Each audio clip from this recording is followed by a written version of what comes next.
So ayan guys, medyo mataas pa po yung araw. So marami na akong na-propagate. Hindi ko na binablog kasi para tuloy-tuloy po yung aking pag-ano. So dito na tayo ngayon sa gitna ng ating greenhouse, and itong ating peace lily na gold or golden, para siyang golden photos guys. Ayan. Ayan. So ito naman yung aking hatiin kasi ano ito bihira na lang ito guys. So from one pot, ayan, separate natin siya guys, ganyan. So tatlong pot lang po ito, and then pinahati ko siya guys. Medyo matagal na rin ito, and then maraming beses na rin ito tinatry kong masave talaga kasi nga pinapapak siya ng mga ng caterpillar. Ayan. So since ngayon is medyo nag-okay na po sila guys. Ayan. So kailangan nating maparami ito. Ayan. Madali lang naman siyang ihiwalay. Ayan o. So apat na siya. Apat na po yung ano. So this one also is the last one. Tatlo lang kasi itong inaano ko. Yung laging pinapapak. Pinapapak ng caterpillar. Ayan o. Dalawa. Tarang. So madali lang siyang hatiin. So, mayroon na tayong 2, 4, 6. Ayan, mayroon na tayong 6 na golden peace lily guys. Ayan. So, itatanim natin yan ngayon. And, hindi na po ako mag-i-edit guys if ever pagbablog ako kasi ano na po, nakakatamad. Pagpasensyahan nyo na po yung ating mga kapaahan dyan. Ayan. So, ibabalik ko sila sa tatlong pot na medyo maliit. Yung mga maliliit din na nakuha natin. So, mayroon tayong tatlong maliliit na pot. So, check natin. So, mayroon din tayong tatlo na this one maliliit. So, tama siya sa pot na inalisan natin kanina. Then, this one yung medyo malaki na. So, mayroon din tayong pot. So, ibabalik natin, and then aalisan lang po natin siya ng mga roots, yung ibang roots guys, yung medyo black na roots, kasi hindi na yan siya maganda, hindi po yan siya mamamatay. Ayan. And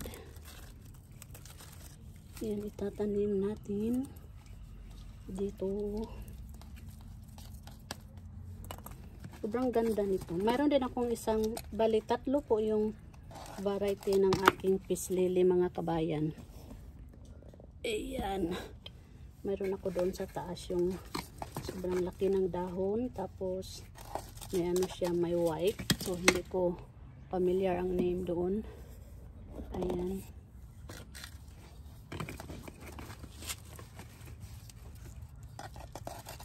So nakakaaliw po magano ng mga halaman mga kabayan.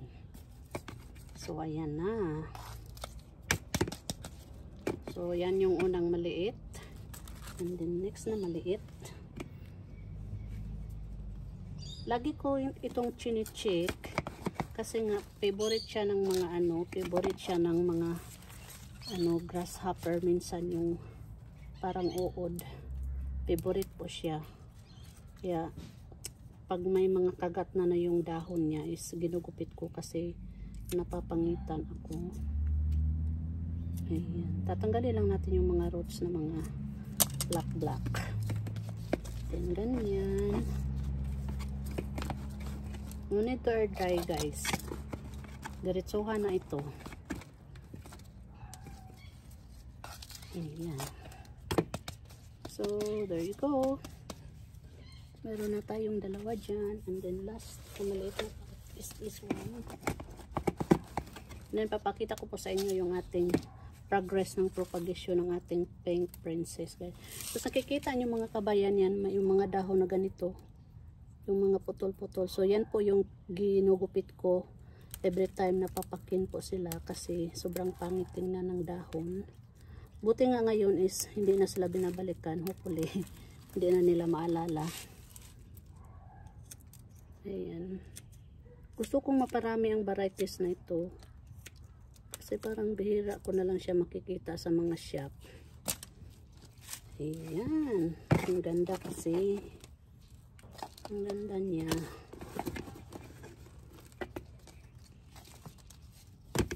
So, there you go. 3 yung ating maliliit, guys. Ayan.